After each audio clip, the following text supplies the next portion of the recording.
Out here in the Wild West, a man's past rides with him. Left at the altar. She waited 3 days until a little boy whispered, "Please marry my dad." The telegram in Ilara Vane's weary hand promised a simple life. A home, a future far from the city. 3 days she'd waited by the desolate, rain-slicked dock, her teacher's dress clinging to her dignity like wet paper.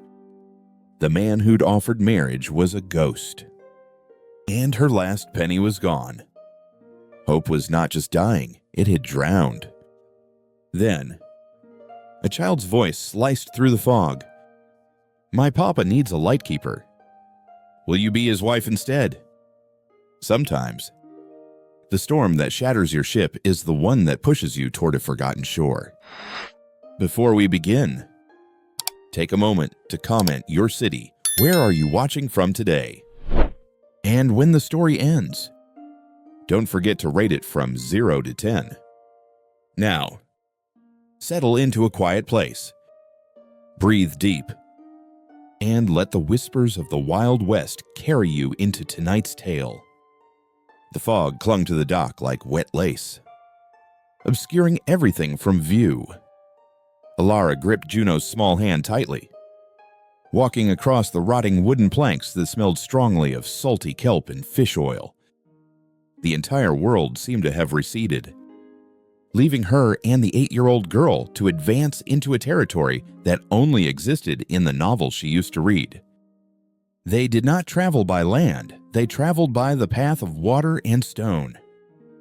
The lighthouse was not a splendid building, but a solitary, sturdy block of granite, standing defiant on a jagged cliff face.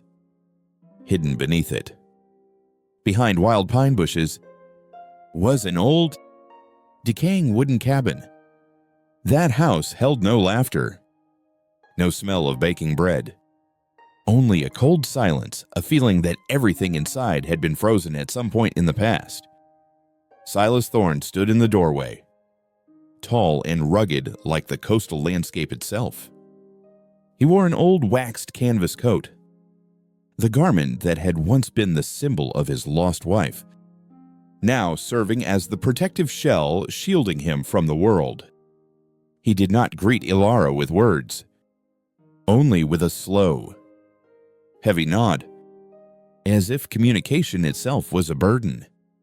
"You are the teacher?" he asked, his voice low and dry, like the sound of a broken shell grinding underfoot. "I am a teacher, and I am not a mail-order bride," Ilara replied. She spoke plainly, without hesitation. The pride of a city woman who had already been deceived once would not allow her to accept any more pity.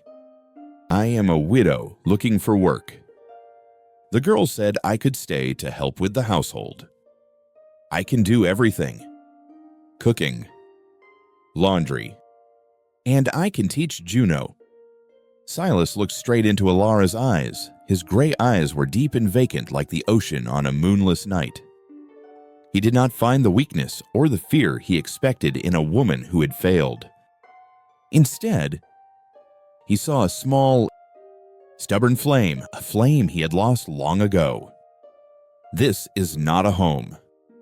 Ilara Vane, this is a watch station, and there is no place here for the weak," Silas said.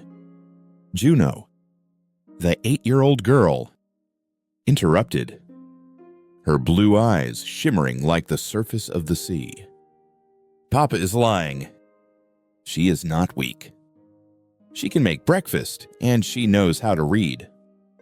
Juno's words, always simple yet surprisingly sharp, cut through Silas's coldness. He accepted the arrangement. Ilara would stay to work the household and teach. In the following days, Ilara began to understand the tragedy of the lighthouse. Silas did not just guard the light for the ships. He was a man trapped in the dark.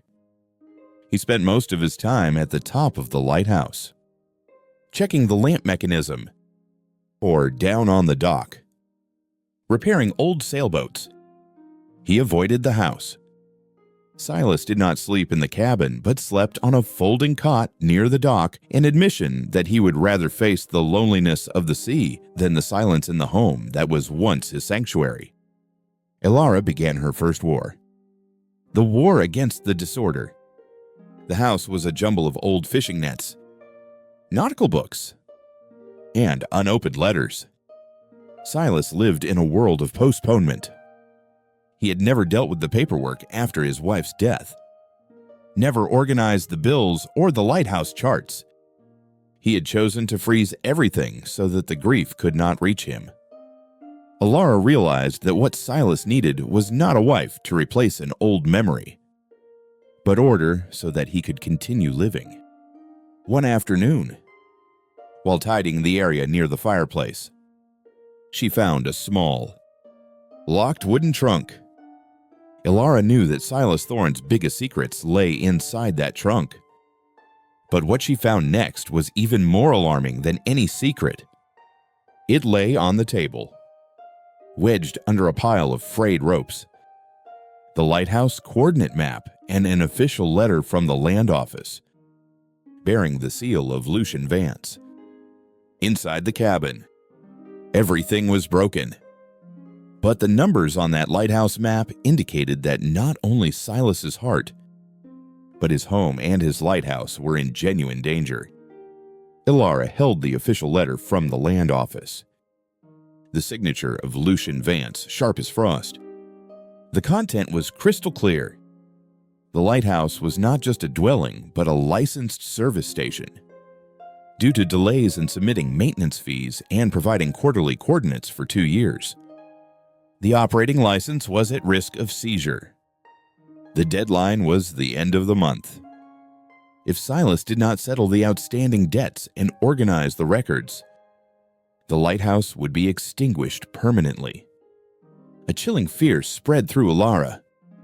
She realized this was not merely carelessness, this was the consequence of unaddressed grief. Silas had stopped fighting for his life long ago. Silas. She called to him, her voice firm. How long have you been keeping this secret? Silas was at the dock, mending a torn sail. He did not turn around. It's none of your concern. It became my concern when your daughter Juno is at risk of living on the streets. Elara shot back, walking up beside him. I am a widow. I was once tricked out of everything by false promises. I will not allow a greedy man like Vance to take this home with numbers you are too afraid to face. Silas turned, his eyes darkening. You don't understand. You don't know the kind of man Vance is. He wants this lighthouse. He will use the law to do it. And I will use the law of numbers to fight him. Elara said, Do you have a ledger? Any financial statement left? Silas led her into the small, cold room where he used to work. Amidst the clutter, Elara found an old tin box. Inside, there was no organized ledger, but a jumble of receipts, expired permits, and crude sketches. This was the psychology of procrastination manifested materially. Elara pulled out a pencil and began to sort. The Silas Thorne ledger was not a collection of numbers, but a diary of delay and pain. Silas could sail and weather storms, but he could not face the numbers, because every debt figure, every unpaid bill, was a reminder of the burden he had to carry alone after his wife died. Evelyn Price, with her teacher's certificate and family management experience, saw that she did not need a gun to fight, she needed a pencil and the ability to reestablish order. When she sat down to tackle the ledger, she did not just find a financial shortfall, she found freedom for Silas. Accountancy. Here was psychological therapy. Elara used the logic and precision of the figures to replace Silas's emotional chaos. She forced him to face reality. This is a profound lesson. Sometimes, to heal a broken heart, we need to fix a leaning fence post or a forgotten ledger. Usefulness was the first form of love Silas could accept. Alara worked tirelessly. She quickly identified the core problem. They weren't entirely broke. But Silas had missed numerous small opportunities for income from rescue services and boat repairs due to his grief. The mounting debt was not due to lack of income, but lack of discipline. We need $150 for the fees and $75 to buy replacement materials for the lamp. Alara announced that evening. That's $225 in total. In 25 days. Silas looked at her as if she were speaking a foreign language. Where do you think we can find 225? I've tried. I have nothing left to sell. He pointed to the old waxed canvas coat hanging on the hook. Even this coat wouldn't be enough. Alara looked at the coat. She noticed it was patched roughly at the shoulder.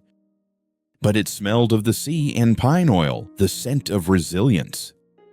We don't sell what we have. We sell what we can make. She said, Vance wants to take the lighthouse because he thinks you don't deserve it. We will prove him wrong with hard work. Silas did not argue. He simply looked at the city teacher with trembling hands from days past, now holding his destiny with numbers. His pride was hurt, but survival was asserting itself. Juno sat quietly beside them, drawing. She drew a lighthouse, and next to it, she drew a woman holding the coordinate map. Juno understood that Alara was not her mother, but the light her father needed to find his way back. Order began there, a restored ledger, a man beginning to listen, and a woman finding purpose. Alara knew that earning money from this isolated lighthouse was a greater challenge than fixing Silas's ledger. They needed a quick source of income. But the typical services like ranching or farming common in the West did not exist here. The only things the town truly needed were fish and silence. We need to sell something that isn't fish. Something that sailors and fishermen want to carry with them. Alara told Silas the next morning. Silas was checking the lamp's cable. They need whiskey and tobacco. You can do neither of those. I can create safety and order. Alara replied. She remembered what she had seen in the cabin. You have an old survival kit somewhere. Right. Something your wife used. Silas reluctantly directed her to a rusty tin box. Inside were carefully stored emergency items. Sail needles, spare braided rope, a few flints, and several scraps of old leather. Alara immediately recognized their value. I can mend sails. I can braid small survival fobs for the fishermen. And I can use these leather scraps to make tobacco pouches or small wallets. Sailors need certainty, not romance. I will sell them certainty. Silas did not object, but his eyes still held suspicion. Alara had proposed a practical solution, but to him, it was a form of degradation, a woman having to sell petty trinkets. Alara's biggest challenge, however, lay below the cliff, at the dock. Alara brought her first handmade items, intricately knotted braided ropes, small leather pouches to the dock to sell, accompanied by Juno. Immediately, she drew everyone's gaze, not out of admiration, but out of curiosity and prejudice. The saloon keeper, the stout man with contempt in his eyes, was the first to approach her. So, the city teacher failed. Now you're selling these cheap crafts to buy a ticket home. The words aimed straight at Alara's pride, but she held firm. I am selling survival items. Sir, I am not selling cheap trinkets. I am creating objects that will save fishermen from tearing their hands. I am selling resilience. And I will be staying here longer than you expect. So you may get used to it. She didn't just sell, she used her knowledge. She explained how she used special knots to make the braided rope more durable, and how she used beeswax to waterproof the leather pouches. Her professionalism and confidence made a few fishermen curious enough to buy. When Ilara returned to the lighthouse late that afternoon, she had a few silver coins. It was a small sum, but it was proof that Ilara could create real value for this place. Silas had observed everything from the top of the lighthouse. When she stepped inside, he only asked, "Did they mock you?" "They tried," Ilara answered, "but I didn't let them. I am a deceived widow. I am no longer afraid of their words." Juno, who always followed Ilara closely, now pulled an old small box from Silas's desk drawer. "I found this." Papa hid it.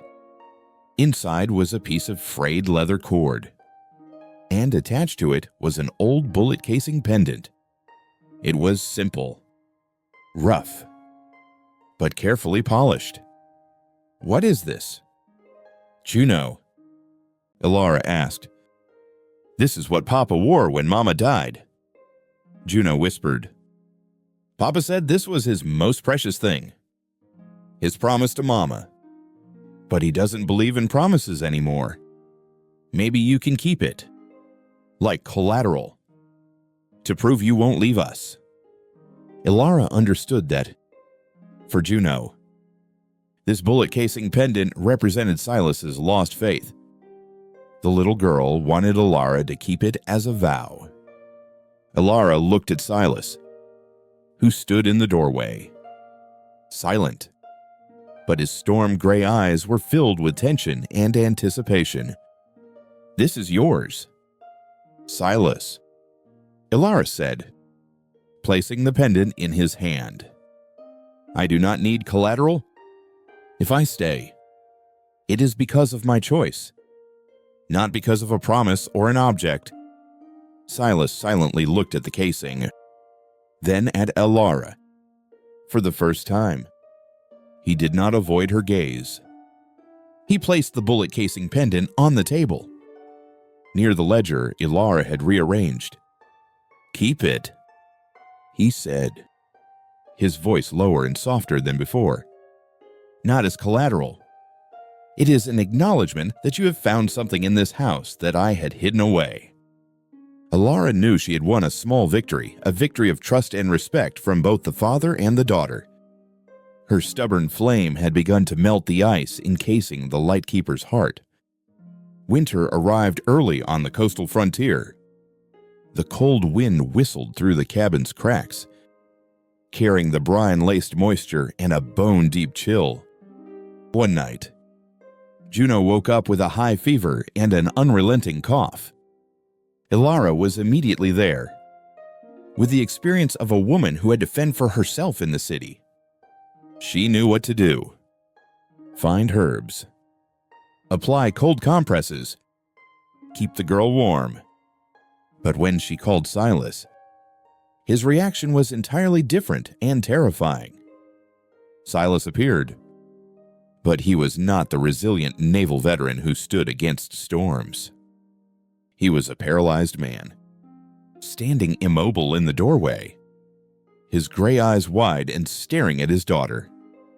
"Silas, I need you to fetch more firewood, and I need to know if there is a doctor nearby," Ilara ordered. He did not move. He only whispered, his voice choked by panic. "No. No." It started like this last time. The unaddressed grief had transformed into the relapse of grief, the fear of recurrence. The death of Silas's wife, Sarah, had become an open wound. Juno's illness was not a new challenge. It was the return of the old nightmare. Ilara realized she couldn't fight Juno's illness if she didn't first fight Silas's fear. Ilara grabbed Silas's shoulders, pulling him from the doorway and forcing him to look at her. "Listen to me. Silas Thorne, your wife is gone. Juno is here, and she needs you. You cannot abandon her twice. I cannot watch her like that." "I can't," Silas said, turning away. You must tell her a story," Ilara demanded fiercely. "Juno needs to hear your voice. Hear about the woman she remembers. You've been lying to her all this time that everything is fine. Now is the time to tell the truth." Ilara's action was not coercion, it was direct psychological therapy. She used a father's love as a weapon against his pain. Silas, backed against the wall, finally crumpled beside Juno's bed. He didn't tell a story about Sarah. He told a story about a long sea voyage where he and Sarah were stranded offshore. Once, a ship was wrecking. The fog was so thick we couldn't see anything. Your mother used an old oil lamp as a signal. She lit it, and that light led the rescue boat to us." Silas spoke slowly, his hands trembling. For the first time, he allowed Ilara and Juno to see the pain, not the anger, within him. Immediately, Juno's body seemed to respond. She opened her eyes, though still weak. She smiled. "Mama is the light." "Papa, tell the part again. How did she mend the sail?" Silas continued the story, recounting Sarah's resilience and usefulness. Ilara realized that this was the first time Silas wasn't trying to bury the memory, but was using it to nourish life. After Juno fell back asleep, Ilara and Silas sat in silence by the stove. "Why did you force me to do that?" Silas asked, his voice calmer now. "Because the fear of recurrence only disappears when you turn memory into strength." Ilara replied, "Your wife was a strong woman. You cannot let the memory of her be a reason for your daughter's weakness." Ilara realized that by forcing Silas to talk about the past, she had allowed him to accept her presence. She wasn't trying to erase Sarah. She had invited Sarah into their story as a testament to the resilience they desperately needed. In that moment, their emotional connection was deeper than any arrangement and alliance built on a shared understanding of pain and responsibility. Ilara knew about the locked trunk, and she knew about the unsent letters. But she had always respected Silas's boundaries. Until one morning, while tidying the old bookshelf in the lighthouse tower, a stack of brittle parchment slipped and fell. They were not books, they were letters. Addressless, simply marked, "To Sarah, my lightkeeper." This was no love correspondence. These were confessions. Ilara read, trembling. Silas had written these letters over the past 2 years, each one an attempt to unburden himself of a horrific secret. Sarah, his wife, had not died by accident. She had died after obeying Silas. The sharp truth: Silas, then a newly discharged naval serviceman, was working too hard to earn money for Juno.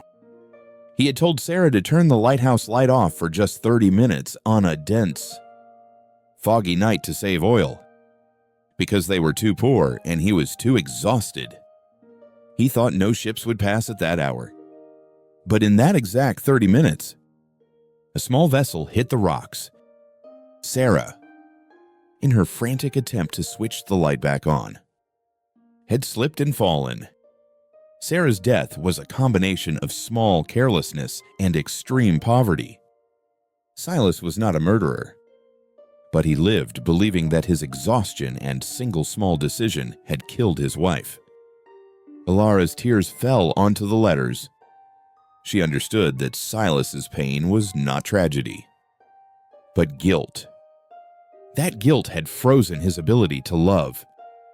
When Ilara found Silas, he was at the dock, aggressively smashing an old sailboat he had no intention of repairing. That fierce, meaningless act was his way of taking his anger out on himself. "You lied to little Juno," Ilara said, her voice raw. "You told her her mother was the guiding light. But the truth is, you turned that light off with your own hands." Silas stopped, the hammer dropping to the ground. He turned to face Ilara, his eyes filled with self-loathing and utter panic that his secret was exposed. "Don't interfere in this," he roared. "You don't understand. You have pride and knowledge. You don't know what it's like to be tormented by your own mistakes. You don't know how I have had to live." Silas tried to push Ilara away, not with force, but with the coldest words. "You were lied to once. Don't let me lie to you again. I am not a savior. I am a destroyer." The terrifying truth about Silas was not that he feared being hurt, but that he feared being happy again. That fear has a name. Cherophobia, fear of happiness. For Silas, accepting happiness with Ilara meant betraying Sarah's memory. If he loved Ilara, it meant life without Sarah could still be whole. And that, to his guilt-ridden mind, was unacceptable. He needed to stay in his own hell to atone. Ilara understood this. She did not try to convince him everything would be fine. She forced him to face the truth that she needed him. And her need was a new responsibility, larger than his old pain. Ilara stepped closer to Silas, taking his rough hand, smelling of oil and salt. "I am not Sarah. I don't want you to save me. I need you," she said, completely honest. "I need your strength, your silence, and the order we are rebuilding together. I survived the lie, but I cannot survive loneliness. Don't let your guilt kill our future." Ilara's straightforward confession broke through Silas's final defensive barrier. He sank to his knees on the damp sand. Hugging Ilara, he confessed the whole truth, his hot tears streaming down onto her old coat. "You're right. I cannot live if I am happy." "You will be hurt," Silas said. His voice choked. "If that is the price I pay to be with a man who dares to face his own darkness, then I accept it," Ilara replied. She stroked his tangled hair. "I love you, Silas Thorne. Let me be the light you turned off." In that moment, at the abandoned dock, no promises were exchanged, only the complete acceptance of two broken souls. This was the true beginning of their redemption romance. 2 days after the confession on the dock, a meticulously adorned sailboat, utterly out of place in the rugged harbor setting, pulled up to the pier. The man who stepped out was Arthur Gentry, the fraudster who had deceived Ilara with his polished letters. Gentry, wearing an expensive coat and leather gloves, carried a false air of confidence, looking at Ilara as if she were lost property he had come to claim. "My dearest Ilara," Gentry said, his voice saccharine and false. "What a coincidence. I was heartbroken to hear you couldn't make it to me. But now I am here, ready to finalize the arrangement. This lighthouse is quite charming. I was thinking of turning it into a resort." "Silas," standing beside Alara, was tense and rigid as a block of granite. "There is no arrangement." "Gentry," Silas said, his voice deep and dangerous. "She is not cargo. She will not be leaving with you." Gentry laughed loudly, glancing at Alara with contempt. I see." The city teacher found herself a rough protector. But Mr. Callahan, I come with actual contracts. I have proof that Miss Vane herself signed a marriage agreement, committing all assets she possesses. Now I come to reclaim what belongs to me. Her. And I might just seize this lighthouse as a form of compensation. He was well prepared, using Ilara's very pride, her assets, and marriage promise as a weapon against her. Ilara stepped out from Silas's protective embrace. She was utterly exhausted by lies and shame. "Mr. Gentry," Ilara said, her voice echoing in the open air, "my arrangement with you was nullified the moment I realized you did not exist. I am now the partner of Silas Thorne. I used my knowledge to repair his finances, and I have healed his pain. I have chosen this home, chosen this man, and I would rather sink with Silas in a storm than hold honor with a fraudster like you." That declaration was not just a rejection, it was a public statement of her honesty and new worth. Juno, the little girl standing behind them, clapped loudly. Suddenly, the voices of the community rose up. The saloon keeper, who had once mocked Ilara, and several fishermen who had bought her crafts, emerged from the dock. "This lighthouse saved my son's life last season," one fisherman stated. "If Miss Vane is helping to keep that light on, she is one of us." The saloon keeper stood with his arms crossed. "Gentry, Miss Vane doesn't sell bootleg whiskey, but she sells honesty. We know exactly what kind of people should be allowed to stay here." Gentry was isolated. He could not fight the solidarity of the locals. He turned back to Silas. "She's yours. But Mr. Callahan, she will lose everything. I will take evidence that she is a poor, fraudulent widow to court." Silas looked at Ilara, then at Gentry. He understood that to protect Ilara from the social humiliation of the time, and to legally solidify her role as his partner, there was only one way. "We don't need your court," Silas said, his voice filled with finality, "because we will be married. Immediately." Gentry stared at them, his face distorted with rage. "You can't do that. She's mine. She belongs to herself, and she chose me." Silas countered. He turned to Ilara. "Ilara Vane, will you be my wife? Not for arrangement, not for money, but because we have found the true light in each other's darkness." Ilara didn't cry. She laughed. It was the laugh of triumph and liberation. "Yes, Silas Thorne, I will marry you." Gentry left in a fury, promising revenge. But no one cared about him anymore. That same day, Silas and Ilara were hastily married in the soft, weak light of the lighthouse, with Juno as their sole witness. The relationship built on despair was sealed by resilience and true love.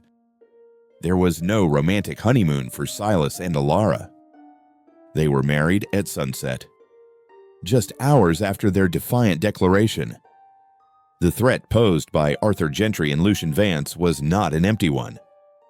The moment they ascended to the top of the lighthouse, preparing to light the lamp, a sudden storm struck, more intense and furious than predicted. And then, the disaster happened. The light did not come on. A dreadful grinding shriek echoed from the lamp mechanism. Lucian Vance had sabotaged it. Something was jammed in the gears, and the main oil feed pipe was bent. The lighthouse, a symbol of hope and safety, had been extinguished by malice. "It can't be," Silas muttered, his face grim. "There are ships out there. Tonight is a spring tide night. The fog and the storm will swallow everything." He was no longer the man paralyzed by fear. He was the former naval man, the protector. He immediately lunged at the lamp system, trying to fix it with a hammer and a screwdriver. But the intricate mechanism, deliberately damaged, refused to yield. "We need flares, and we need someone to warn the dock," Silas roared. Elara did not panic. She recalled Silas's words about his former wife. Her mother used an old oil lamp as a signal. She ran down to the cabin. She found the survival kit flare box she had used to make her crafts. "Juno." Elara called to the girl. "Run to the dock. Tell the saloon keeper the light is out. Take this flare with you. Use it only in dire emergency. Don't stop." Juno, a child raised on resilience, nodded, rushed out of the cabin, and faced the howling storm. Elara brought oil lamps and a sturdy roll of rope back to the top of the tower. She found Silas distraught. "It's too late." "Elara," he said, his sweat mixing with the rainwater. "We can't fix it. If we can't fix it, we replace it," Elara countered. "We will use the spare oil lamps. We'll place them on the tower balcony to form a signal." They worked with astonishing synchronization. Silas secured the stands, Elara wiped clean and lit the small oil lamps. The wind howled fiercely, threatening to toss them over the cliff. One by one, the lamps were lit. A weak but persistent illumination, creating a band of warning light. Suddenly, a strong gust of wind blew one of the lamps loose. Silas, in an attempt to save it, nearly slipped on the wet railing. "Be careful," Elara screamed, gripping his old waxed canvas coat tight. The coat, once a symbol of Sarah's grief, now became Silas's lifeline. The storm had not yet abated. They needed to stabilize the makeshift system to protect the light they had managed to ignite. As they stumbled back inside, breathless, Elara noticed a small tear in the inner lining of the old coat she had just held onto. "Silas, this coat." Silas shook his head. "It belonged to Sarah. Don't touch it." But Elara, now his wife, did not listen. She carefully widened the small tear. Inside the old, wax-coated lining, she found a thin, yellowed parchment wrapped in oilskin, cleverly concealed to resist seawater. It was the original lighthouse deed, bearing the official seal and signature of the Coastal Licensing Office. Sarah had distrusted Vance and his system. She had hidden her family's most vital evidence in the old waxed canvas coat, a symbol of resilience and survival. The proof Vance had claimed was missing. "Silas," Elara said, her voice entirely steady now. "You looked for it on the land, but your wife hid it where she was closest. You will never lose this lighthouse." Silas looked at the old parchment, then at Elara. He realized that this was the wedding gift Sarah and Elara had given him together, a legacy protected by love and usefulness. Following the night of the storm and the betrayal by Vance Gentry, the community did not stand idly by. They worked to repair the sabotaged lighthouse mechanism. Silas, galvanized by the truth that had been exposed and the proof of ownership, worked tirelessly. Elara, with the help of the saloon keeper and the local fishermen, gathered testimonies and organized the old documents. She used her teacher's certificate and her accounting skills to synthesize the receipts and permits, proving that Silas not only had the right to the lighthouse but had also fully paid all maintenance fees before Vance announced the seizure. The legal battle at the local courthouse was not easy. Lucian Vance and Arthur Gentry, despite being socially isolated, still tried to use the law and deceit to seize the property. Vance introduced complex regulations and demanded compensation for unprovided services. But Elara was prepared. Elara stood in court, not as a lover or a wife, but as an intelligent business partner. She did not need a gun to fight, but knowledge applicable to a real-life situation. She used logic to analyze the terms and proved that Vance had fabricated the timelines. This victory was not just liberation, it was a profound lesson. Genuine survival skill is not always physical strength, but applicable knowledge. Her value, which had been deceived at the dock, was finally proven priceless. Your competency is the most honest currency in any relationship. Thanks to the original lighthouse deed found in the coat and the certification by the saloon keeper and the fishermen, they won the case. Gentry was declared a fraudster and was placed on the wanted list for mail fraud. Lucian Vance was stripped of his authority and placed under investigation for corruption. The ocean's justice had been served. Silas and Elara returned to the lighthouse, where the lamp now shone brightly again. But the greatest joy came from an unexpected discovery. A few weeks after the trial, Elara noticed she was frequently tired and experienced strange feelings. She thought she had been overworking. After consulting the only physician in town, Elara returned with a radiant smile. "Silas," she said, placing her hand on his calloused one, "our lighthouse is not only getting a new lightkeeper, we are getting a new member. I am pregnant." Silas, who had already overcome his emotional paralysis, was not frightened this time. He knelt down, embracing her, his voice choked with joy. A gift. Even Sarah would be happy. Right after the good news, an unexpected visitor arrived at the lighthouse. The widow Caldwell. She was Sarah's mother and had cut off contact with Silas after her daughter's death, believing Silas was responsible. Mrs. Caldwell was a stern, well-dressed woman, standing at the cabin door with a serious expression. "I came to see the woman my daughter could not become," she said. Elara stepped out, not wearing a hasty wedding dress but Sarah's old waxed canvas coat. She told Mrs. Caldwell about the letters, about Silas's torment, about the truth Silas had hidden to protect himself from judgment. She also showed her the ledger and how she had used her knowledge to protect her granddaughter. Mrs. Caldwell looked at Elara, then at Juno running around happily. She realized that Elara was not a replacement, but the heir and healer of her daughter's legacy. Mrs. Caldwell smiled, a rare and warm smile. "You are not my daughter, but you have her resilience. Thank you." Elara Thorne, thank you for not letting my daughter die again in Silas's memory. Elara's place within the family and the community was fully cemented.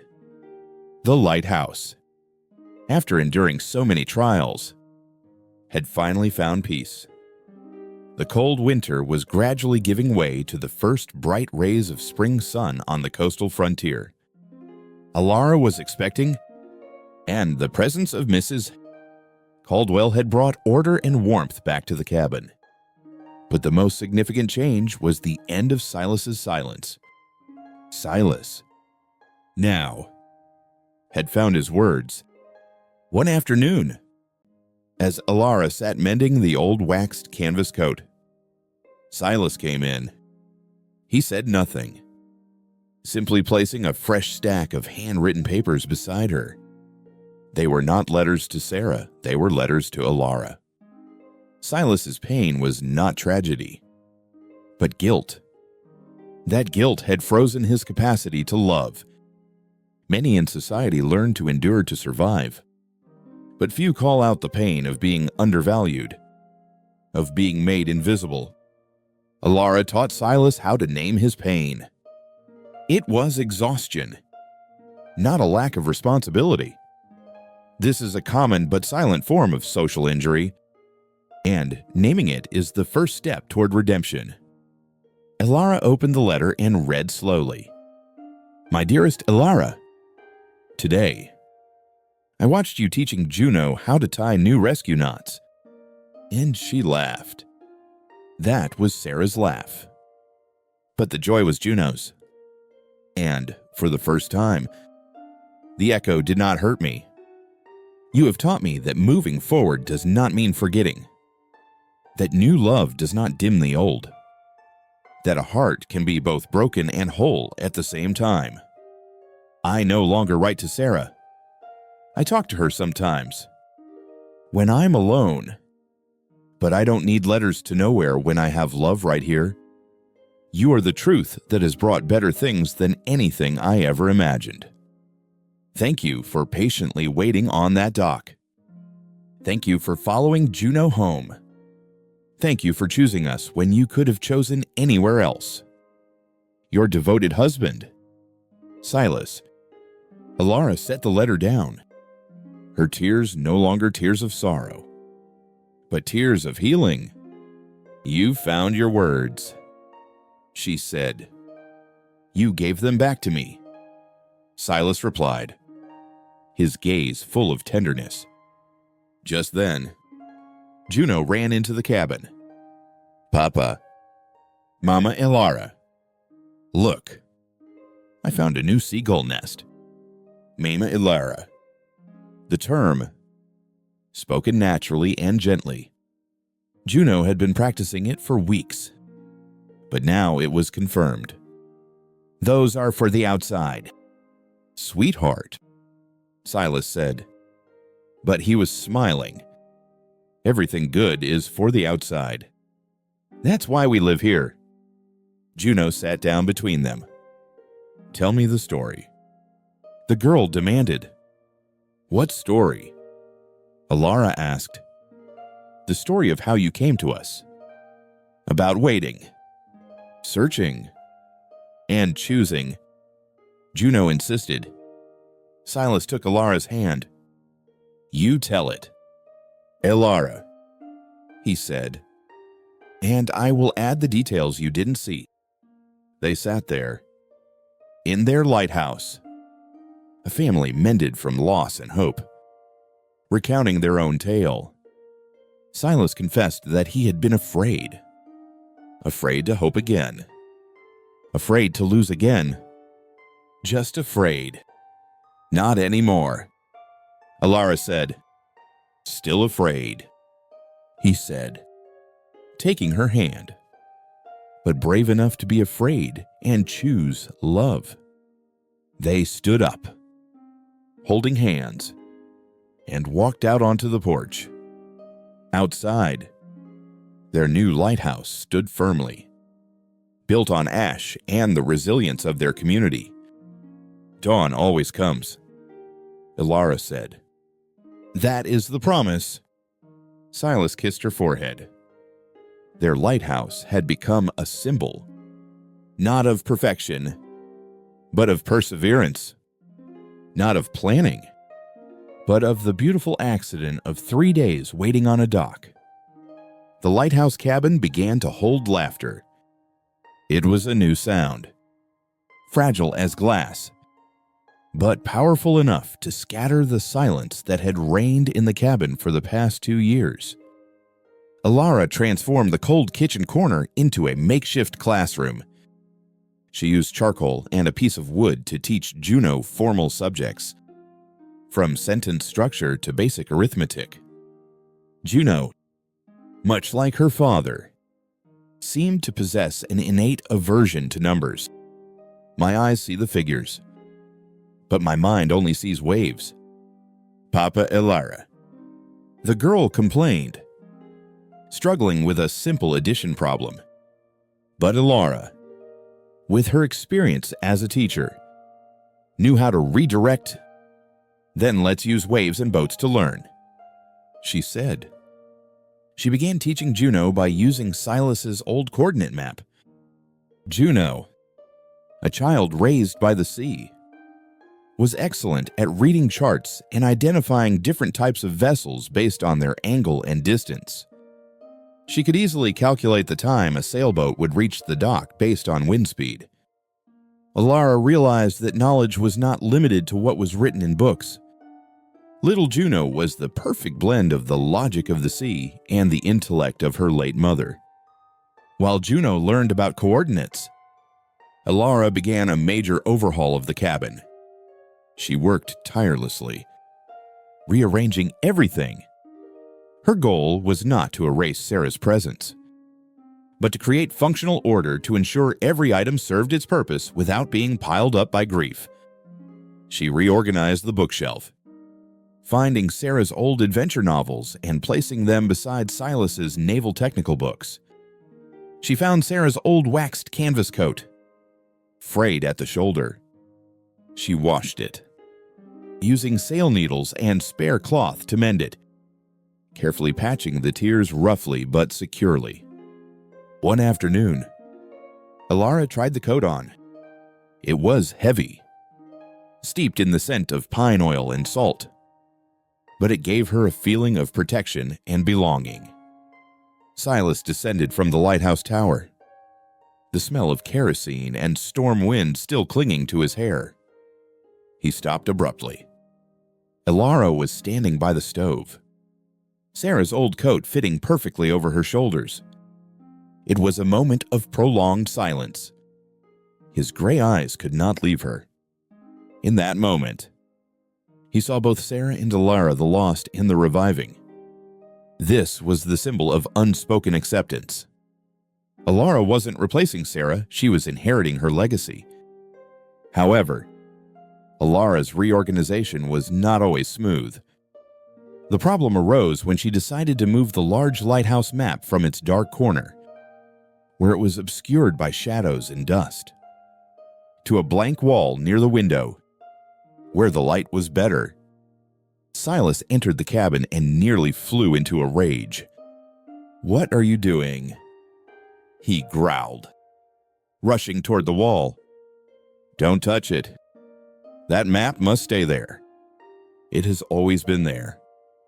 The lighthouse map was more than a mere object. It was the symbol of the authority and control Silas was desperately trying to maintain. It was dirty, and you couldn't see those tiny coordinates without leaning right over it. Alara countered, her voice firm but unafraid. "If it's a vital tool, it must be placed where the light is best."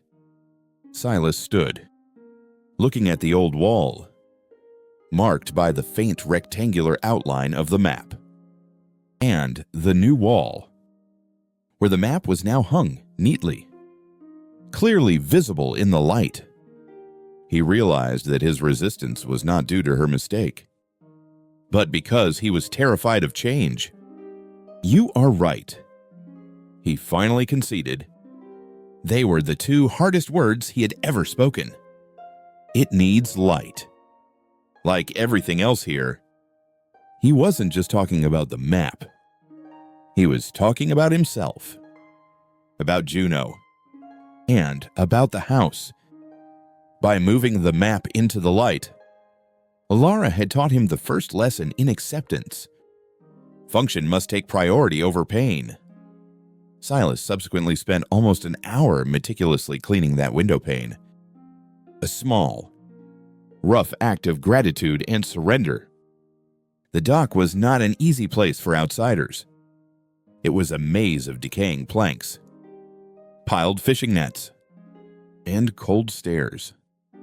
Elara, wearing her worn but clean traveling dress and carrying her basket of crafts braided ropes, small leather wallets, set foot on the dockboat station for the first time since being deceived by Arthur Gentry. Social prejudice preceded her. Suspicion and curiosity clung to her like brine. Whispers spread like an undertow. The city teacher, the abandoned widow, is living with the solitary discharged naval man on the lighthouse. Elara set up her small stall near the dock. Before long, the saloon keeper, the witness, a rude man who had witnessed her desperation in the early days, walked out. He stared at her crafts with contempt. Still here. Miss Vane, the saloon keeper said, his voice laced with mockery. I thought you would buy a ticket home after being fooled the first time. Or does Miss Vane intend to fool this little town as well? The words aimed directly at Elara's pride. I am conducting legal business, sir. Elara replied, maintaining a calm tone. I don't sell false hope, I sell certainty. My knots are stronger than any promise. The confrontation drew the attention of a few fishermen mending nets nearby. Seeing Elara's confidence, the saloon keeper changed tactics. He pulled out a crumpled piece of paper. Lucian Vance sent me this. A small trouble with taxes and business licenses. I am a service provider, not a teacher.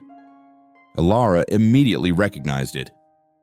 It was another intimidation tactic by Lucian Vance, aimed at those who might support Silas. Vance was using the law to harass the community. I am a teacher, and I am a deceived widow. I have learned to read between the lines. Elara stated. She used her knowledge of accounting and logic to analyze the document. She pointed out a small loophole in the fee calculation and a clause regarding the business license that he could bypass if he submitted the paperwork before the following day. The saloon keeper stared at her, transitioning from surprise to reluctant doubt. Are you certain? If I do this wrong, I am certain. But that is your decision. I only provide knowledge, Elara said, handing the paper back. He walked away without a word of thanks. But the suspicion had been replaced by a reluctant spark of respect.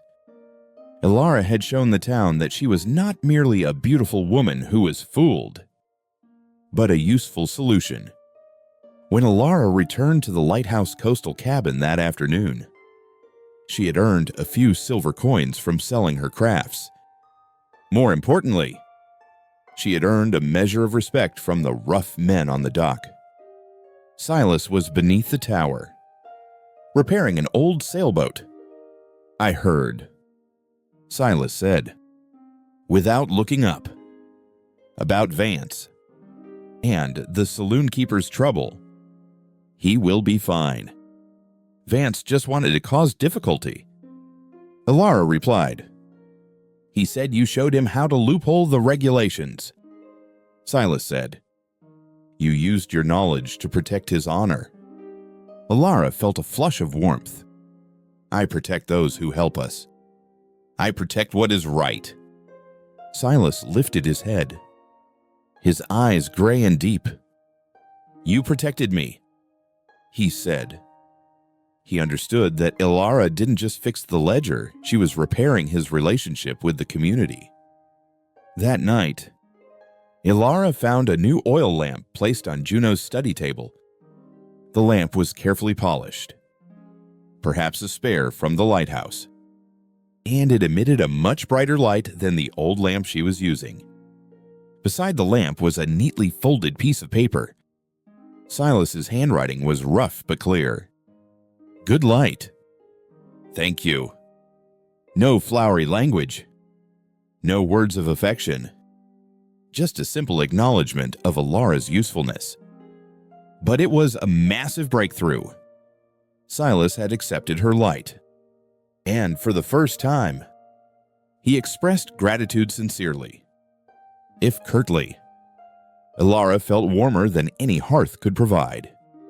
After the small victory at the dock, the atmosphere in the cabin softened. But there were still dark corners Alara could not reach. She knew that to truly save the lighthouse, she first had to save Silas's soul. Juno was the guide. One afternoon, as Alara was mending an old net, Juno pulled her hand toward the coldest corner of the room. "Mama Alara," Juno whispered, still trying out the new name. "This is where Papa hides. The biggest secret." It was a small, locked wooden trunk, placed neatly beneath an old tarp. "What do you think the trunk holds?" "Juno," Alara asked. "Papa's lost light." The girl answered simply, her eyes distant.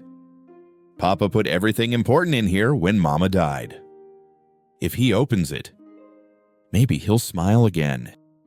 Alara knew this trunk symbolized Silas's avoidance and frozen grief. It was the final barrier separating him from the present. That night, after Juno had gone to sleep, Alara sat by the stove, waiting for Silas to return from the tower. She placed the small wooden trunk on the table. Silas walked in. Immediately seeing the trunk, his body stiffened, reacting as if she had placed a time bomb there. "Where did you get that?" he asked, his voice low and sharp. "Juno showed me. She believes it holds your light," Alara said. "I haven't opened it." "Silas, but I need to know. What are you so afraid of inside?" Silas leaned against the wall, sighing heavily. The smell of kerosene and night fog enveloped him. "It holds Sarah's things. Things I can't look at without losing control." He confessed that the trunk contained his wife's final keepsakes, her diary, a small signal lamp, and a stack of papers on lighthouse keeping techniques, and the official license. A copy. She was much more careful than I was. He admitted. "Then why haven't you used that license to deal with Vance?" "Because it's tied to her death," Silas said, turning away. "If I open it, I have to remember everything. You don't understand. Forgetting is the only way I survive. I've had to fight every day not to remember." Alara understood. This wasn't financial delay. This was psychological delay. He had locked himself in the dark to avoid the painful memory. "I will help you bring the light back. But you must open the door," Alara whispered. "You don't have to look into the darkness alone anymore." That intimate moment was shattered by the sound of leather boots stamping heavily on the dock. Lucian Vance never knocked. He walked straight into the cabin, without bothering to remove his coat. "Congratulations, Thorne," Vance said, his voice laced with mockery. "I hear the schoolteacher Vane helped you fix your ledger. Quite impressive. But the children's game is over." He produced a fresh stack of papers. "Final ultimatum. Settle all maintenance fee debts and provide recertification of the lighthouse within 7 days. Or I will execute the seizure order." "Fair enough." According to the law, Vance stared sharply at Alara. "And, Miss Vane, you've done well. But I warn you, some secrets in this lighthouse should not be brought to light. Especially those secrets regarding the turning off of the light. Vance's insinuation about Silas's past mistakes startled Alara. She was aware of the financial delay. But Vance's words suggested a much worse truth. When Vance left, a silence fell over the cabin, heavier than before. Alara looked at Silas. He said nothing, but his face was deathly pale. Alara knew that the locked trunk, the official letter, and Vance's words all pointed to a single secret. A deadly mistake Silas had tried to bury. "Silas?" Alara asked, her voice barely a breath. The light being turned off, what did Vance mean? He only stared at the trunk. He knew the time had come when he could no longer hide. Dawn arrived, bringing a thick, cold mist that swallowed the lighthouse in shadow. The eerie stillness of the sea signaled only one thing. Danger was lurking. Silas was checking the lamp cables at the top of the tower when an emergency siren echoed from the distance. A small boat, likely a local fisherman, had been disoriented by the waves and was in distress near the jagged cliff-old wooden cabin, an area notoriously perilous. Without hesitation, Silas rushed down, quickly putting on his old waxed canvas coat. He dashed out to the dock. The fog is too thick, you can't see the exact position. Alara shouted as he prepared to push off the small rescue boat. Silas turned back. His eyes were strained, but the paralysis of recurrent fear was gone. He had chosen to fight. Alara was not one to stand idly by. She remembered what she had seen in the survival kit flare box and her experience teaching Juno to read charts. "I know the coordinates of that area. Keep to the 145-degree mark northwest. And you must listen to my voice."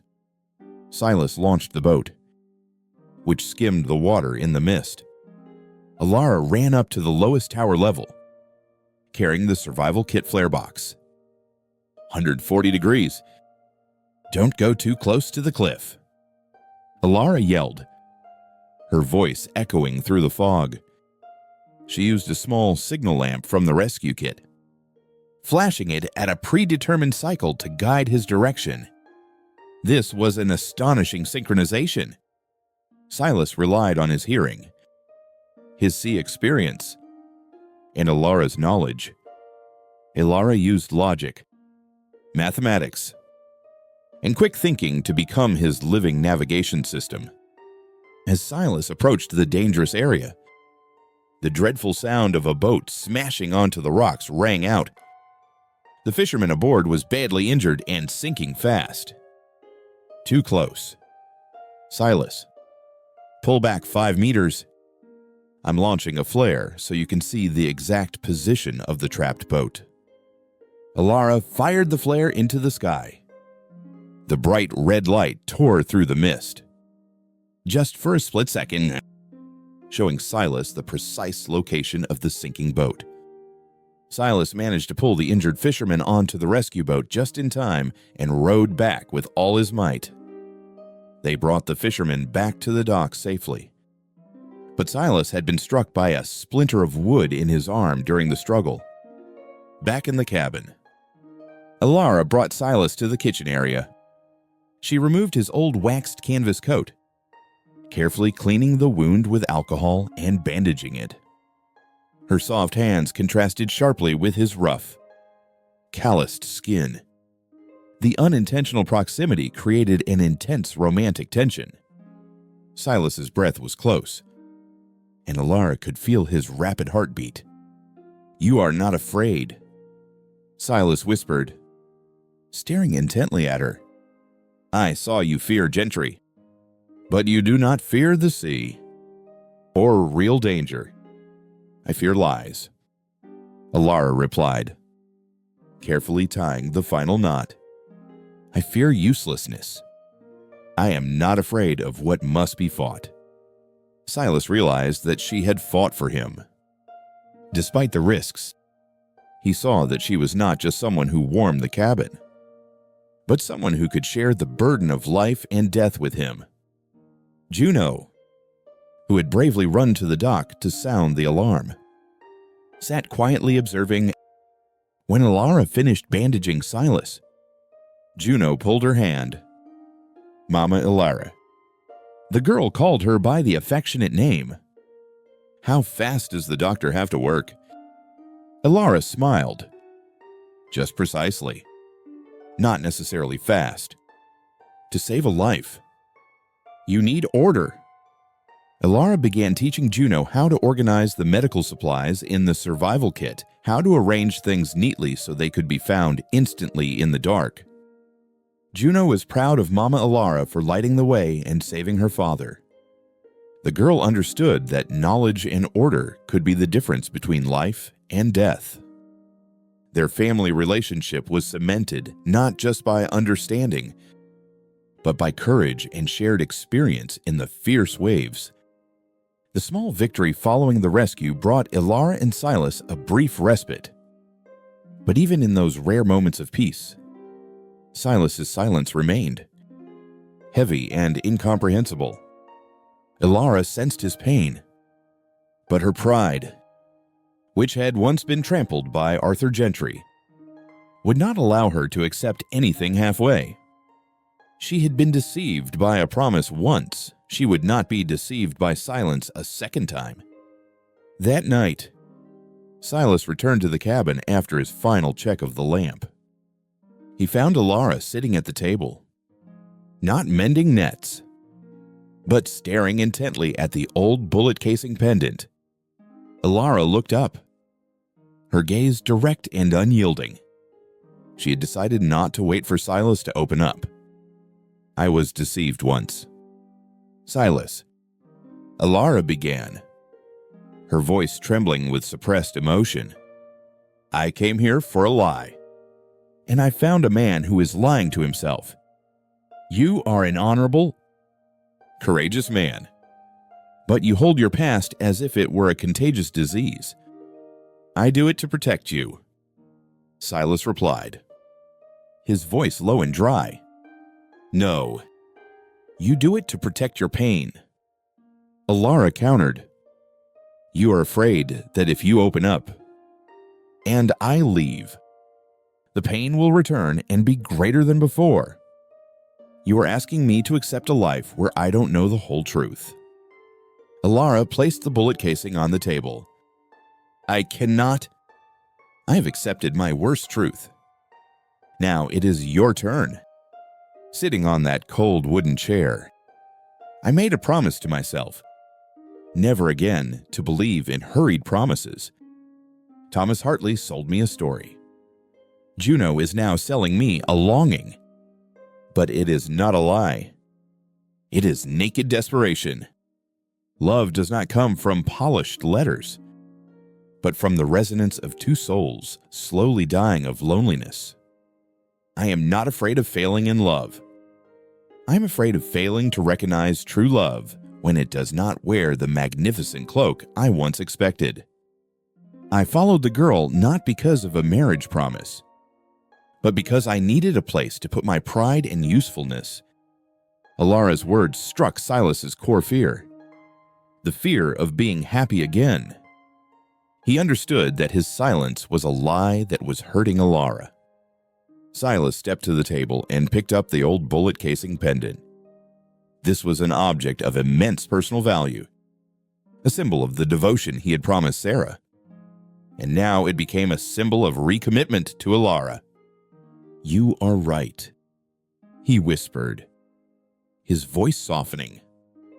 I am afraid. I am afraid the moment I lose you, I will lose everything else I have left. But I cannot continue asking you to live in my darkness. He placed the bullet casing pendant in Alara's palm. Keep it, not as collateral, but as a sign of absolute trust.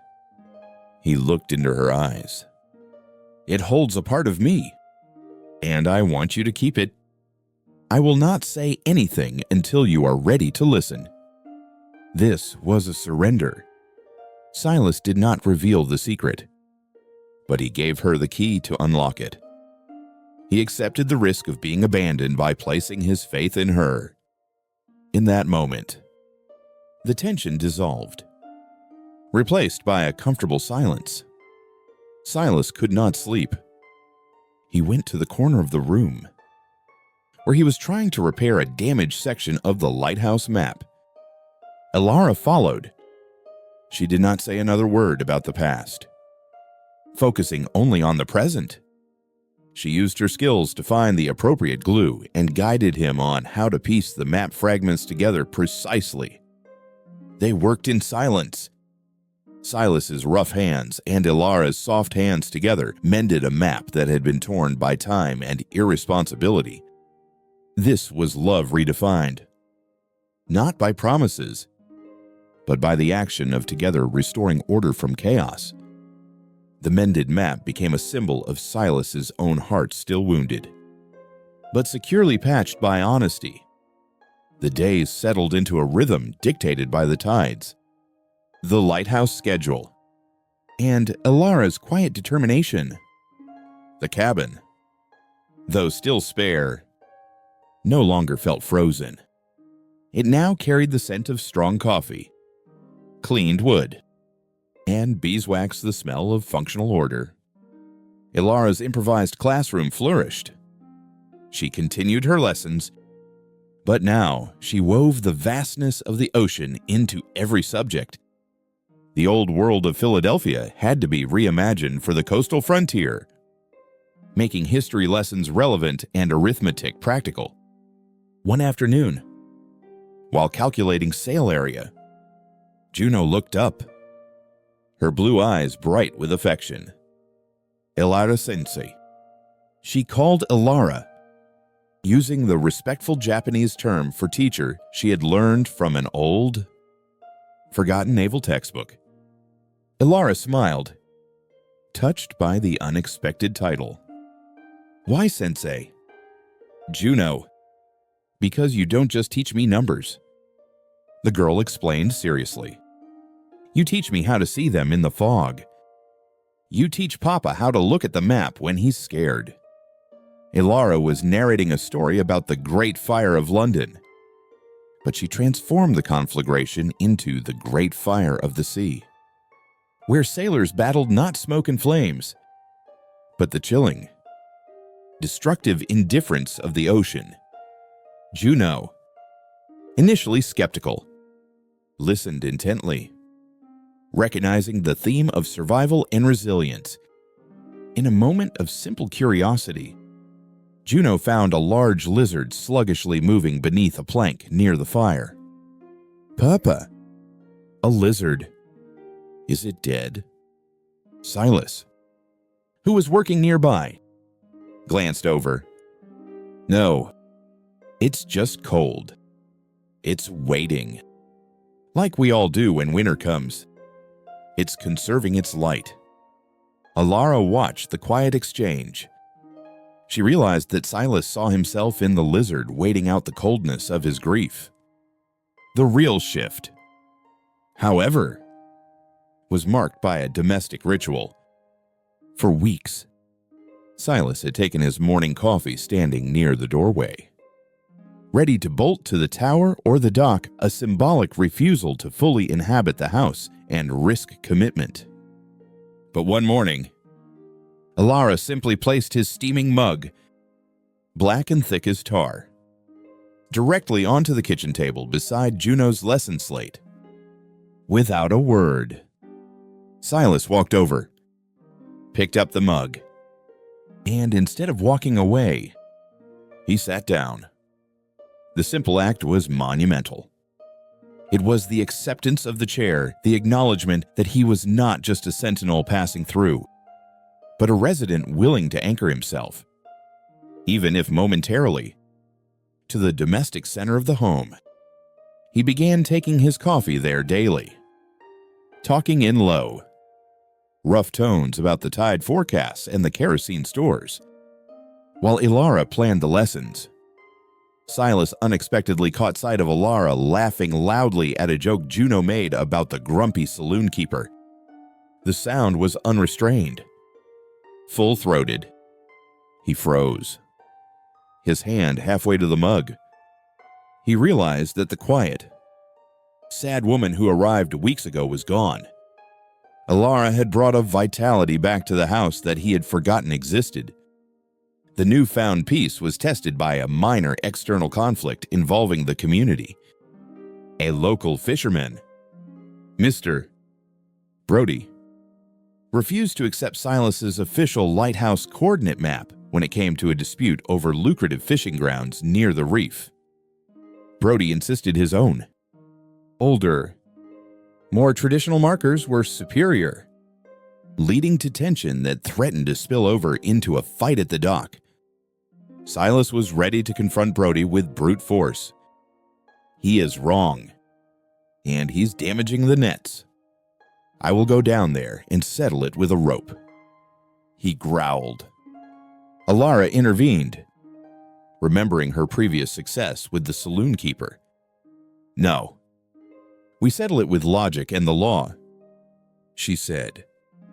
She accompanied Silas to the dock. Instead of arguing about tradition, Ilara used her knowledge of land office regulations and historical surveying to point out that the lighthouse map, though new, referenced federal markers, making its coordinates legally unassailable. She used clear, precise language that even the most hardened fisherman could not dismiss. She offered a compromise. Brody could continue using his traditional markers, provided he paid a small, regulated fee to the lighthouse for updating the coordinates annually, ensuring safety. Silas watched her. He hadn't just married a woman who knew how to cook, he had married one who could resolve conflicts socially and legally, protecting his honor without resorting to violence. As they walked back up the cliff path, Silas reached out and placed his hand on Ilara's shoulder, a touch that was rough, hesitant, but deeply protective. You didn't just resolve a dispute, Ilara, he said, looking out at the vast, gray sea. You built a bridge, something I didn't know how to do. Ilara simply smiled. She was finding her own steady ground in the turbulent waters of Silas Thorne's life. Nothing escaped Lucian Vance's watchful eye. Unable to defeat Silas easily by law, he resolved to attack their honor and pride publicly. Vance arrived on the day the town held a small gathering at the dock. Just as Ilara was setting out her crafts, he brought no seizure papers. He brought a curious crowd and the intent to humiliate publicly. He walked straight to Ilara's stall, picking up one of the small, meticulously braided rescue fobs Ilara had made. Oh, how touching, Vance said with a sly, mocking smile, directing his voice toward the crowd.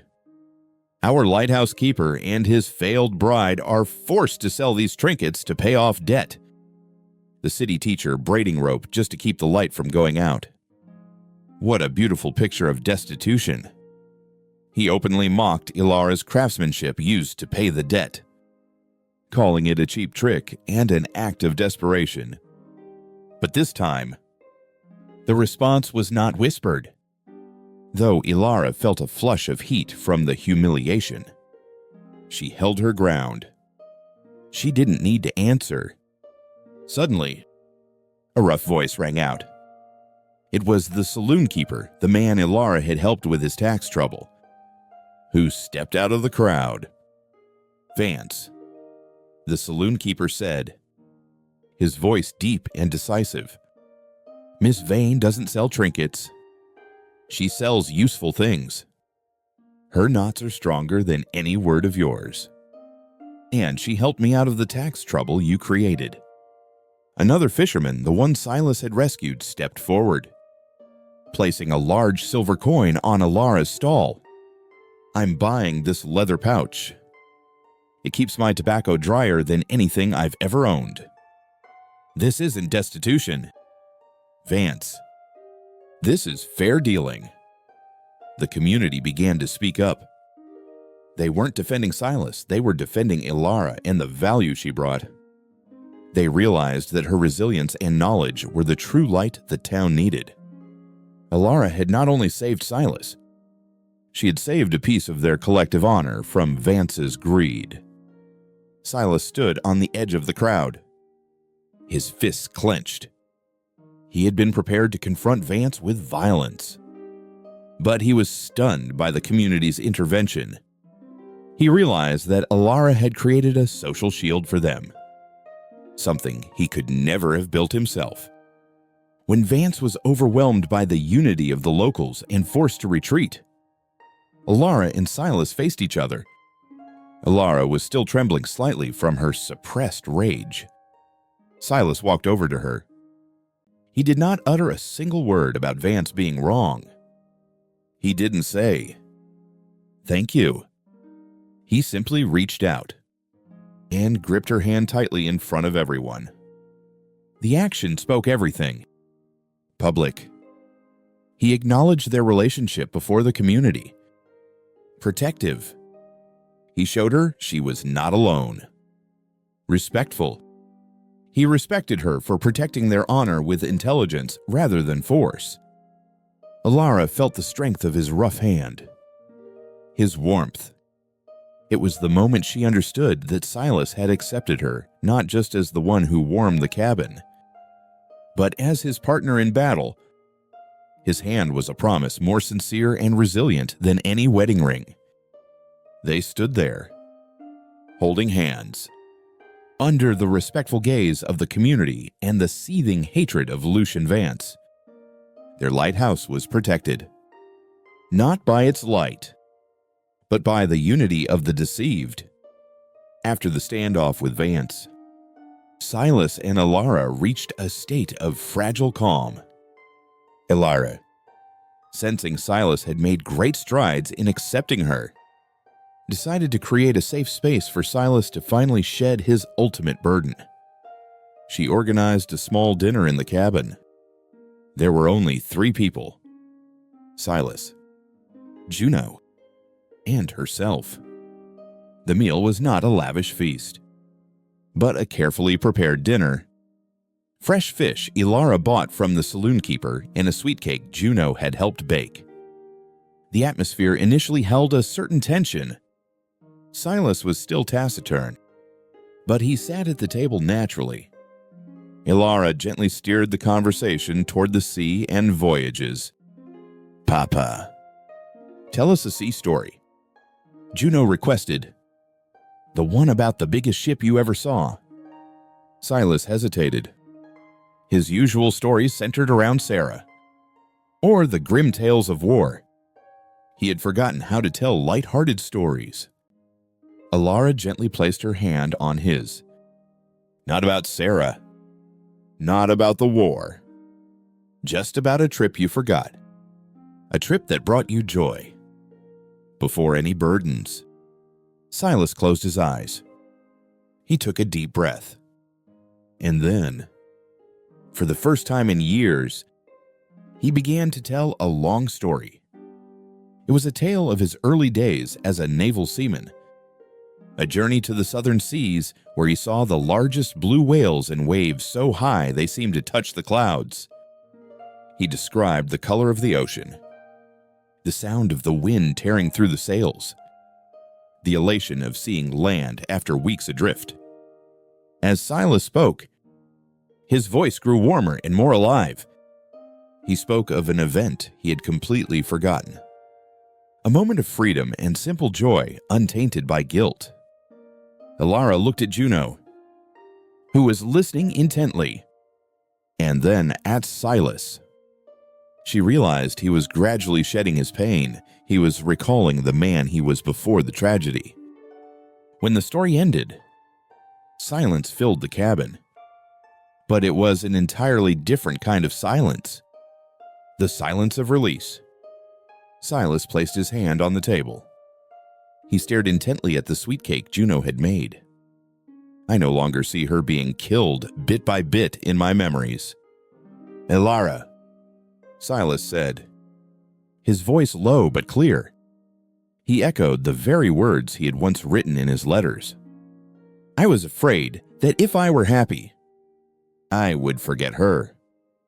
I was afraid that if I recalled joy, it would hurt her. But I was wrong. By remembering myself, I did not kill her. I allowed her to rest. He looked directly at Alara, his gray eyes holding genuine light for the first time. Alara Vane, he said, you make me want to have a new memory to hold. This was not a profession of love. This was a declaration of the future. Silas had accepted that his life was not a tombstone, it was an open door. He was inviting Alara not just into the house, but into the enterprise of creating new memories. Alara felt her heart swell. She didn't need a declaration of love, she needed his acceptance of risk. Then we will create a new book of memories. Silas Thorne, Alara replied, taking his hand. A book of great waves, of slightly burnt cakes, and of things we are no longer afraid of. Together, they cut Juno's sweet cake, sharing the first simple, complete moment as a newly mended family. The peace following the dinner was an illusion. Arthur Gentry's threat never disappeared. He was not looking to reclaim money. He wanted to destroy Alara's honor and belief. One early morning, while Alara was buying supplies at the dock, Gentry approached her. His usual false charm was gone. Only cold malice remained. You chose a wretched lighthouse keeper over a resort. Alara, Gentry said, blocking her path. But you know, that man you believe to be a hero, he's not innocent. He insinuated the truth about Sarah's death. The secret Silas had kept hidden in his letters. He's the one who turned off the light. He killed his wife with petty greed and exhaustion. Did that discharged naval man tell you that? Gentry didn't demand money. He sowed doubt and guilt. He aimed to break their relationship using the very secret Silas had confessed privately to Alara. Alara returned to the lighthouse, her heart cold. She already knew the truth, but hearing it from her enemy, used as a weapon against her, made her feel betrayed all over again. Silas had not told the whole truth. He let her find the letters and chose not to confess the most terrifying detail: the decision to turn off the light. Alara found Silas in the lighthouse tower. She handed him the supplies she had just purchased. Gentry told me. Alara said, her voice eerily calm, about your decision to turn off the lighthouse light to save oil. About how Sarah's death was not an accident, but the consequence of exhaustion and a small mistake. Silas turned around. His face was ashen. All excuses wiped away. His silence was the confession. You didn't tell me the whole truth. Alara said, tears finally streaming down her face. You asked me to trust you, but you kept back the worst part. You were asking me to accept your love, but you won't accept my forgiveness. I was afraid. Silas finally erupted, his voice hoarse with desperation. I was afraid you would hate me, and you would leave. I was afraid you would look at Juno and see a murderer. That's why I wanted you to leave in the first place. I cannot live with both that love and that fear. This was the height of emotional surrender. Silas was no longer trying to protect his honor. He was confessing his core fear. The fear of being hated by the one he loved. I love you, Silas, Alara said. She walked closer to him, looking straight into his once vacant eyes. I know you are not a murderer. You are a victim of exhaustion. I would rather live with a man who is guilty and honest than a perfect liar. Alara gently placed her hand on Silas's cheek. She didn't need him to say more. She pulled him close and kissed him. This was their first kiss. Not a romantic exploration, but a confession of longing and an act of forgiveness. It was a rough, fervent kiss, carrying the salt and tears of the sea. It was unconditional acceptance. Silas responded, clutching her tightly. The fear dissolved, replaced by the powerful presence of released love. Alara had proven that she was strong enough to accept his darkness. They stood there, atop the lighthouse. Beneath the light they had fiercely guarded. Their relationship had been tested and redeemed. Just before the real storm was set to begin, love had been declared. But the war was far from over. Arthur Gentry and Lucian Vance would not accept defeat. They arrived at the lighthouse just hours after the kiss on the tower, bringing a crew of hired men to execute a fake seizure order and intimidate the inhabitants. Gentry, his face distorted by hatred, held up a bundle of falsified papers. "Your hasty marriage won't save you." "Thorn," Gentry roared. "The seizure order has been signed. This lighthouse belongs to me. And Miss Vane, you will compensate me for the damage to my honor." Silas stepped in front of Alara, his eyes cold as steel. This time, he would not shy away from violence. But before the confrontation could escalate, a loud horn sounded from the dock. The entire dock community had arrived.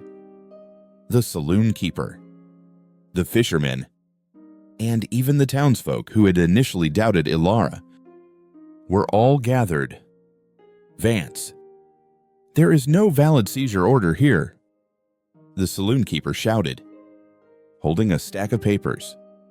"Miss Vane showed us exactly which laws you are violating. You have no authority, and this lighthouse has been paid up."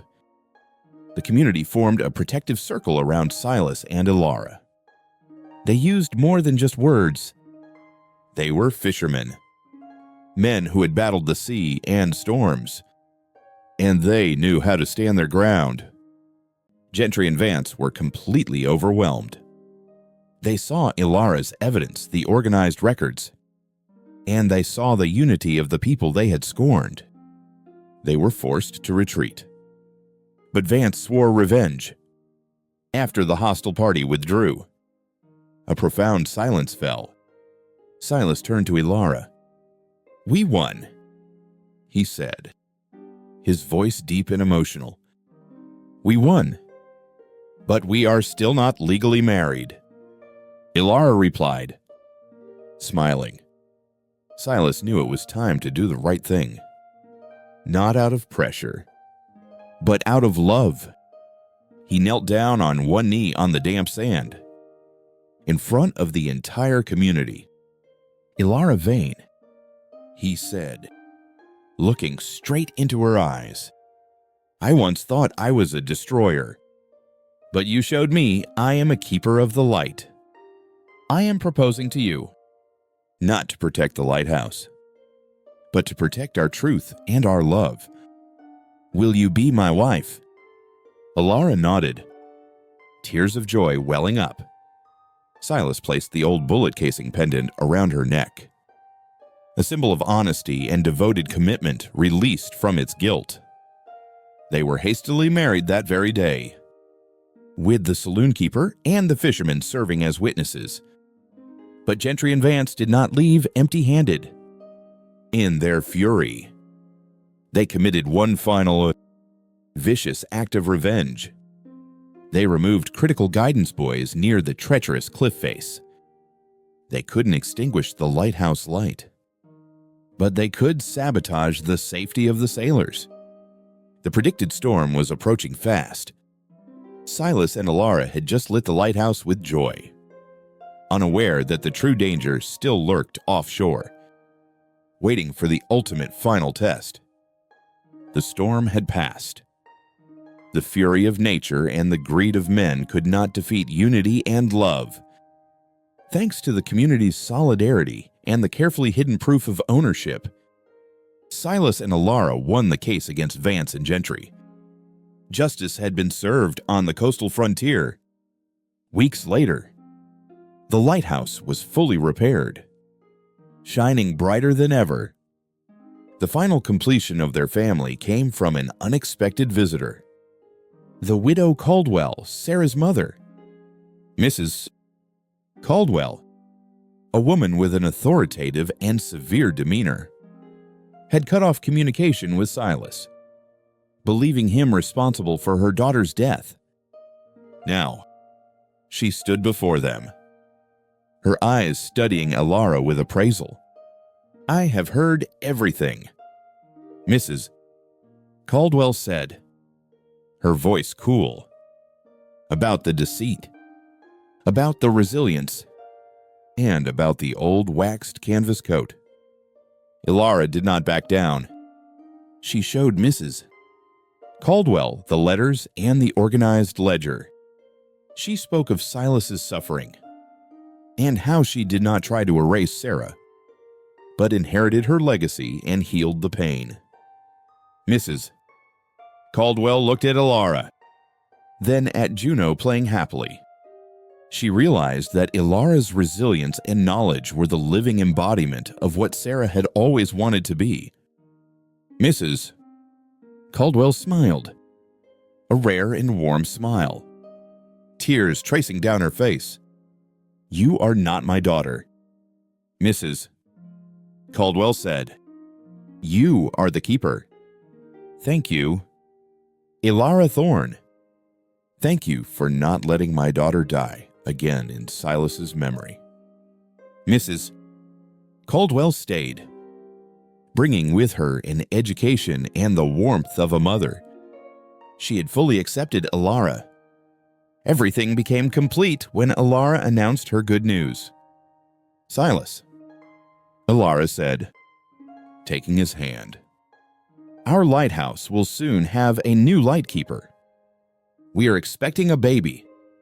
Silas, who had found his words and his courage, could only kneel and embrace her. Juno, who had always been the catalyst, was now the confirmer. The girl hugged Alara and said, her voice full of affection and pride, "Mama Alara, I will teach the baby how to read maps and mend sails." They stood on the porch, the lighthouse towering behind them. Silas, Alara, and Juno with Mrs. Caldwell watching from inside the cabin. "We won." "Alara," Silas whispered. Alara smiled, looking out at the vast ocean. "Yes, and we are the keepers of the light." "Silas," Alara said, her words like a solemn oath. Not the light in the lighthouse, but the light in each other's hearts. Their lighthouse had become a symbol, not of perfection, but of perseverance, not of planning, but of the beautiful accident of 3 days waiting on the dock. The story of Alara and Silas has ended, but its light remains. We have seen that in a harsh and solitary world, family is not fate. Family is a choice of resilience. It was Ilara's choice when she refused to flee Silas's fear. And it was Silas's choice when he was brave enough to love again. They rebuilt their lighthouse on the foundation of truth and usefulness. The lamp doesn't just shine for ships, it illuminates wounded souls, reminding us that love and kindness are the only shelter in the storms of life. The ironic truth is, their happiness came from a fraudster, Arthur Gentry, who forced them to face a choice. And their salvation came from a child who was not afraid to love a stranger. If this story of the lighthouse and healing has touched your heart, please leave a comment and rate it from 0 to 10. Let me know what kept you listening. Don't forget to subscribe and click that little bell so you don't miss our next journey tomorrow night.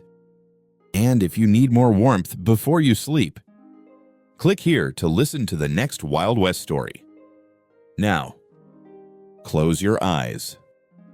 Breathe deep. Let the light of this resilience and love guide you into a peaceful sleep.